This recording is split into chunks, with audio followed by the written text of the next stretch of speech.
주연절 다섯째 주일 예배입니다. 우리는 지난주 예수님께서 말씀하신 8가지의 복이 세상이 추구하는 복과 다르게 하나님과 함께 거하는 것, 하나님과 가까이 하는 것이라고 나누었습니다. 그리고 그 복을 우리가 누리고 살아가기 위해서는 우리가 마땅히 순종과 기도의 삶을 이루어야 한다고 나누었지요. 그리고 이번 주 예수님께서는 제자들이 살아내야 할 삶에 대하여 이렇게 말씀을 전하십니다. 너희는 세상의 소금이니 소금이 만일 그 맛을 잃으면 무엇으로 짜게 하리요? 후에는 아무 쓸데없어 다만 밖에 버려져 사람에게 밟힐 뿐이니라. 또 이어서 예수님은 이렇게 말씀하십니다. 사람이 등불을 켜서 말 아래에 두지 아니하고 등경 위에 두나니 이러므로 집안 모든 사람에게 빛이 있느니라. 아멘. 이 말씀을 천천히 돌아보았습니다. 소금이 그 맛을 잃는다는 것이 어떤 것일까요? 소금이 짜지 않다. 그것이 가능한 일일까요? 이를 위해 소금에 대해서 조금 알아보니까요.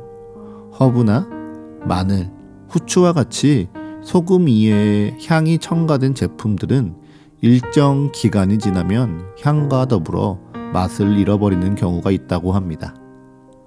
또 가공되지 않는 소금도요. 원래는 짠맛을 잃지 않는 것이 정상이지만 공기 중에 있는 수분에 오랜 시간 노출되면 그 맛이 변질되어 짠맛을 잃어버리는 경우도 있다고 합니다.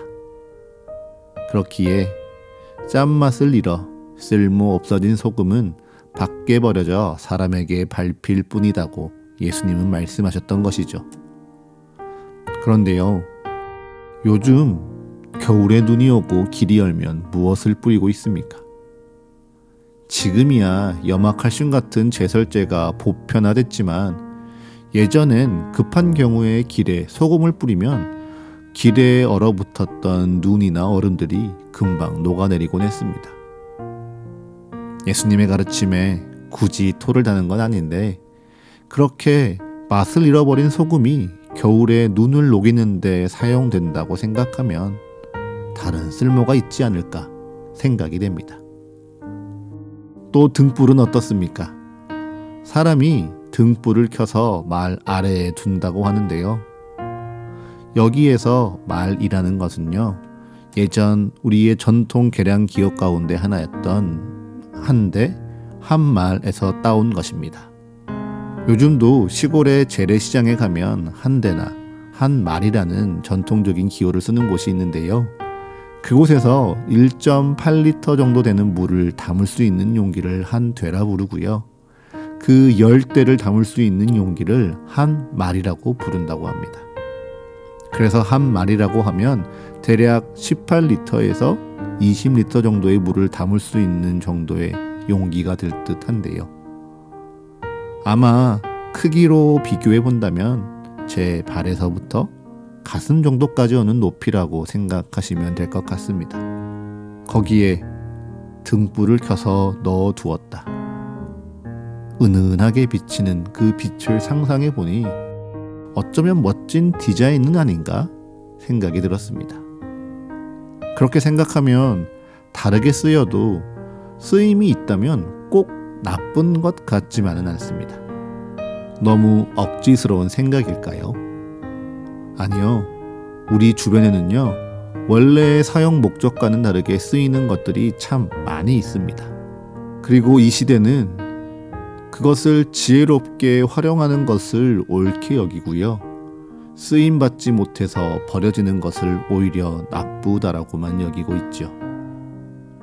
하지만 이어지는 마태복음 5장 17절과 18절의 말씀을 보면 우리는 이 소금과 빛의 비유 가운데 다른 것을 묵상할 수 있습니다. 마태복음 5장 17절과 18절의 말씀입니다. 내가 율법이나 선지자를 폐하러 온 줄로 생각하지 말라. 폐하러 온 것이 아니요 완전하게 하려 함이라. 진실로 너희에게 이르노니 천지가 없어지기 전에는 율법의 1.1획도 결코 없어지지 아니하고 다 이루리라. 아멘. 사실 우리는 예수님이 낡은 율법을 폐하러 오셨다라고 생각할 수 있습니다. 완전한 주의 사랑이신 예수님이 이 땅에 직접 오셨으니 그 사랑의 그림자와 같던 율법은 더 이상 의미 없다고 생각하는 것이죠. 또한 하나님의 말씀을 대언하던 선지자도 말씀이 육신이 되어 오신 이 예수님으로 말미암아 더 이상 쓸모없다고 생각하실 수도 있습니다.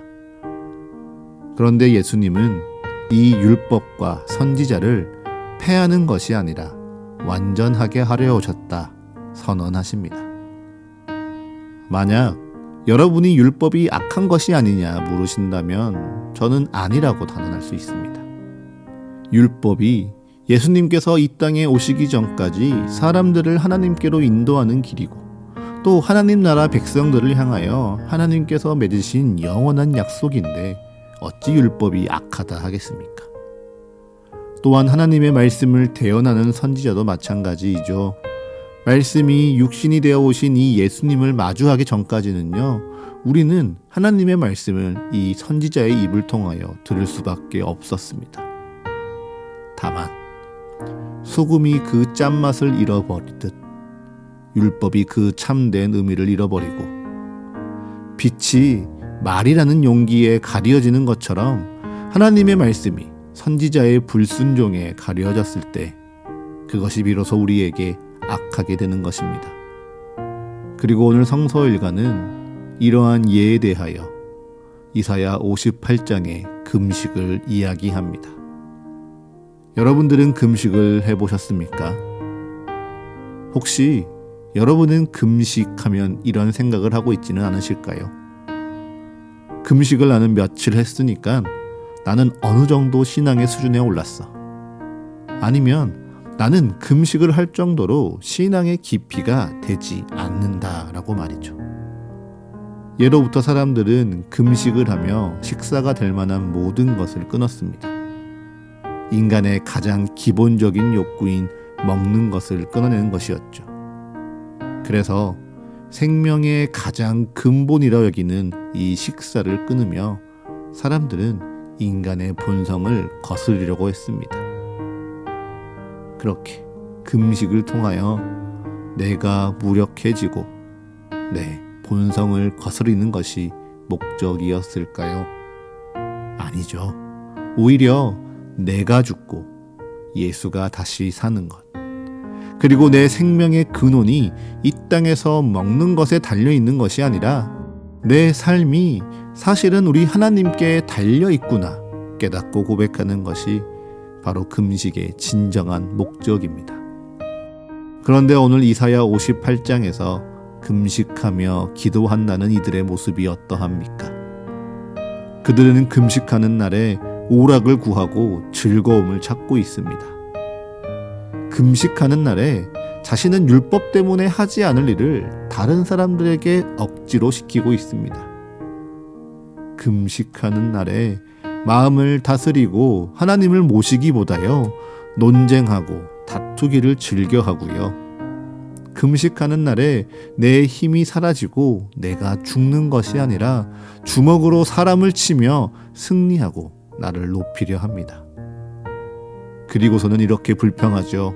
우리가 금식하되 어찌하여 주께서 보지 아니하시오며 우리가 마음을 괴롭게 하되 어찌하여 주께서 알아주지 아니하시나이까. 그들이 금식하며 하나님 나를 불쌍히 여기소서 부르짖는 소리에 하나님은 침묵하셨습니다. 왜일까요? 사실 이들은요, 금식하며 그들의 마음을 하나님께로 향하지 않고 오히려 사람들을 향하여 자신의 금식을 자랑하기에 힘썼기 때문입니다. 하나님, 나로 하여금 주의 뜻을 알게 하소서 구하는 듯 보였지만 하나님, 내가 이것을 할 수 있도록 허락하소서. 그 일을 내게 주소서. 그 사람을 내게 허락하시옵소서. 나의 목소리를 주께 상달하게 하려 했지요. 무엇보다 금식하며 하나님 앞에 나를 죽이기보다요, 사람들 앞에 나를 드높이는 것을 즐거워했기에 그 헛되고 헛된 금식 앞에서 하나님은 응답하지 않으셨습니다. 율법을 통해, 경건을 통해 하나님께 나아가고 하나님을 알아가고 하나님을 닮아가는 것이 아니라 율법을 지키는 나와 지키지 않는 자를 나누고 율법을 지키는 나를 자랑하려 하고 그래서 경건한 나를 이 땅에 드높이려 하는 자들을 예수님은 책망하시고 악하다, 질책하셨던 것이죠. 그리고 예수님은요, 지키는 사람을 높이려 하고 전하는 사람을 주목하게 하는 이 율법과 선지자가 다시금 온전히 사용될 수 있도록, 다시금 사람을 하나님께로 온전히 인도하고 하나님의 말씀을 온전히 전할 수 있도록 완전하게 하시기 위하여 이 땅에 오신 것이고, 또한 이 계명을 지키며 가르치는 자가 천국에서 크다 일컬음을 받으리라 강조하시는 것입니다. 이처럼 율법과 선지자가 사람이 아닌 하나님을 주목하게 하는 것, 오직 하나님만 주목하게 하는 것에 대하여 바울은 고린도전서 2장 1절과 2절에 이렇게 고백합니다. 형제들아, 내가 너희에게 나아가 하나님의 증거를 전할 때에 말과 지혜의 아름다운 것으로 아니하였나니 내가 너희 중에서 예수 그리스도와 그가 십자가에 못 박히신 것 외에는 아무것도 알지 아니하기로 작정하였음이라. 아멘. 내가 너희 중에서 예수 그리스도와 그가 십자가에 못 박히신 것 외에는 아무것도 알지 아니하기로 작정하였다는 이 선언이 얼마나 두렵고 가슴 뛰는 말인지 여러분은 느껴지시나요?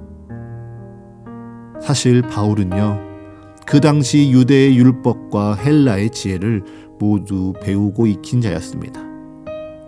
하지만 그처럼 지혜로웠던 바울은 하나님을 전할 때 예수 그리스도와 그의 십자가 외에는 그 어떤 말과 지혜의 아름다운 것을 사용하지 않겠다 스스로 선언하지요.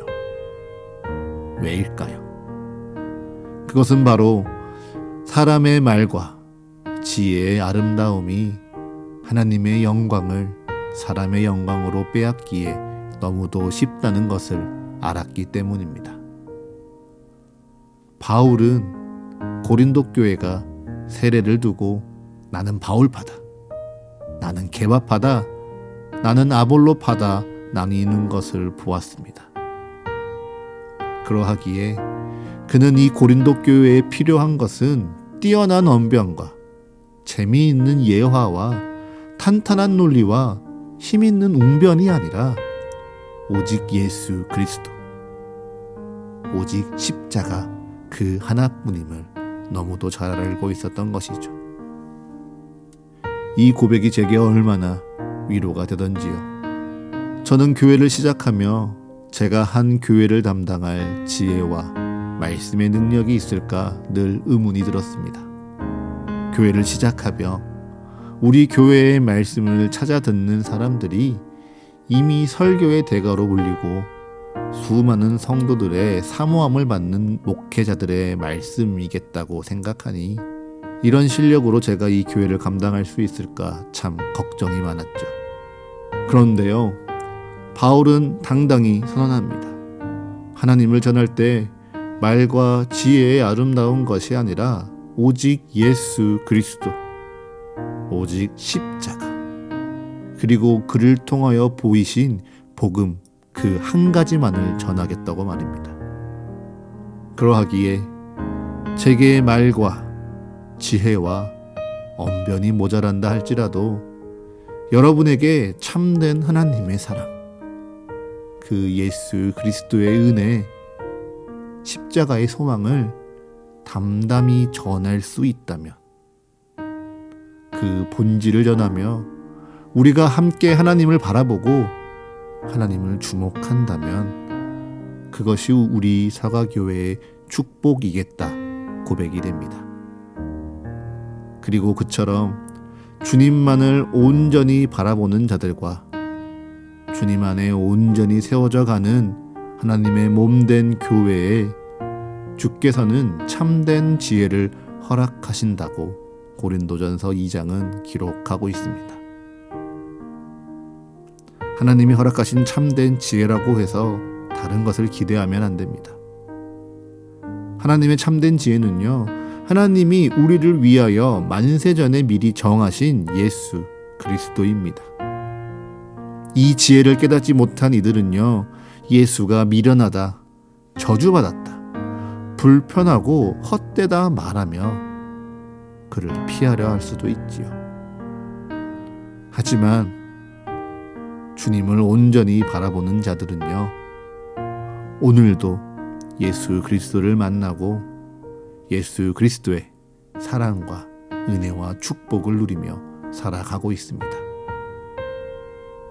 그 축복을 성경은 용서라고 말합니다.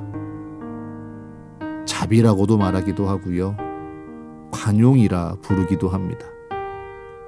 혹은 너그러움, 평안케함, 온유함, 자비함, 기쁨, 오래 참음, 선하심, 신실하심, 변치 않으심이라고 기록하기도 하지요. 우리는 이 모든 축복을요, 이 예배 가운데 우리와 함께 하시는 성령으로 말미암아 깨닫고 누리고 있습니다.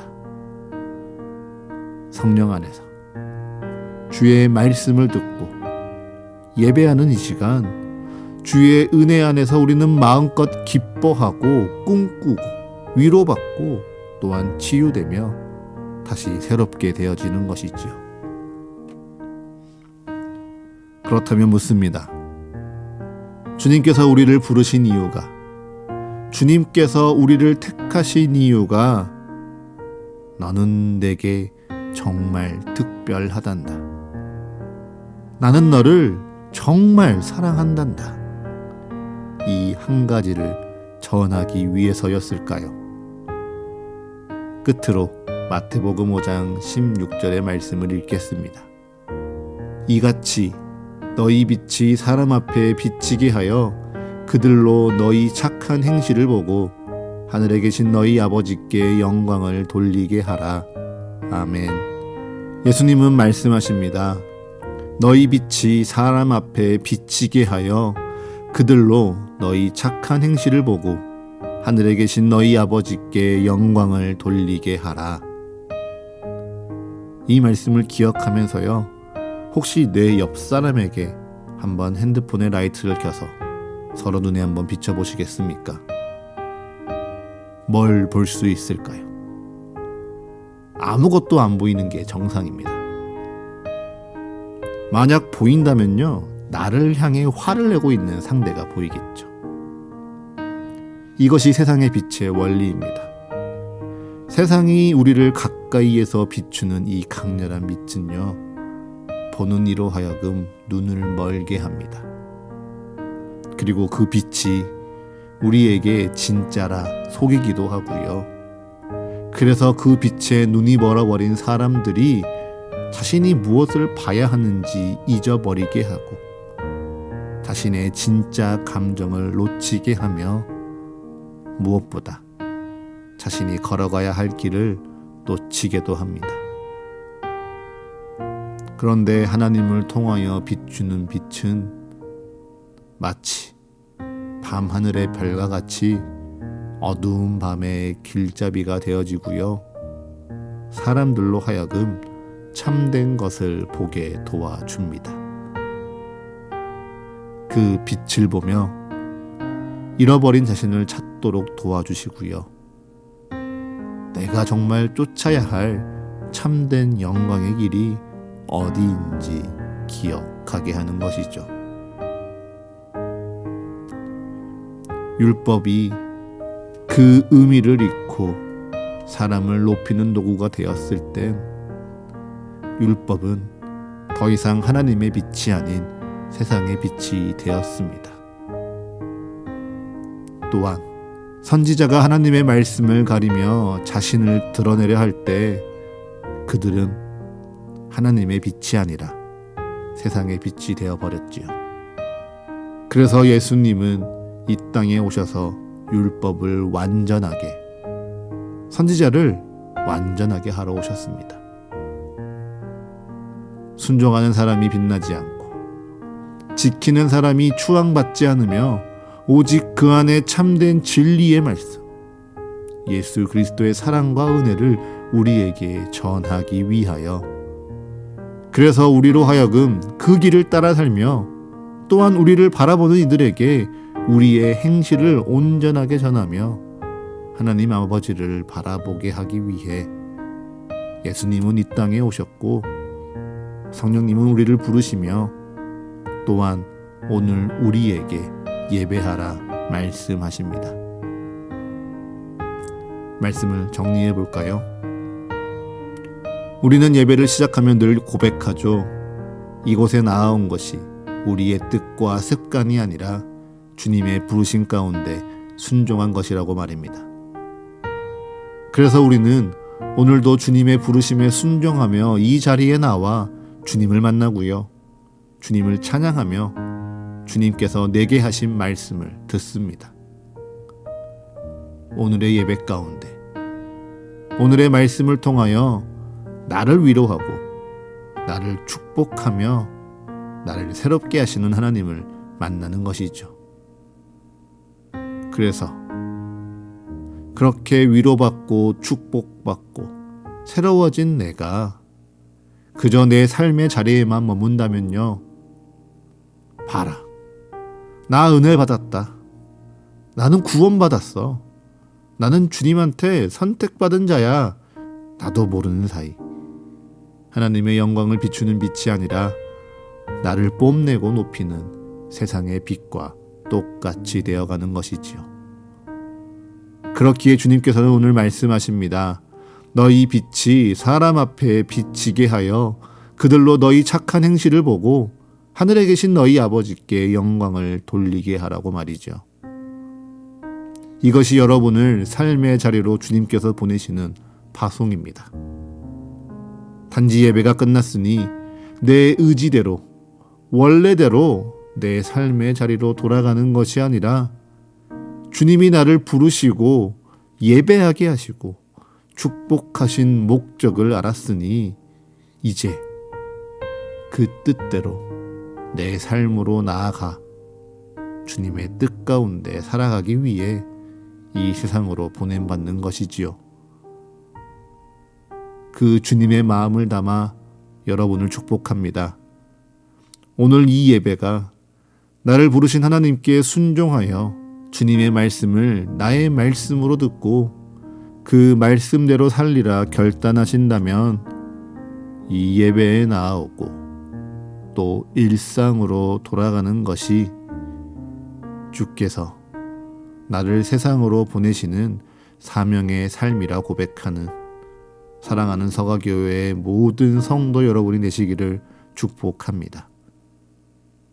그래서 내가 위로받고 내가 은혜받고 내가 축복받는 것을 넘어서서 내게 주신 위로와 은혜와 축복을 통하여 나와 함께하는 한 사람이, 그리고 내가 살아가는 이 세상의 작은 부분이 하나님을 보게 하는 삶을 살아가도록 주님 안에서 온전히 쓰임받는 이 한 주 되시기를 축복합니다.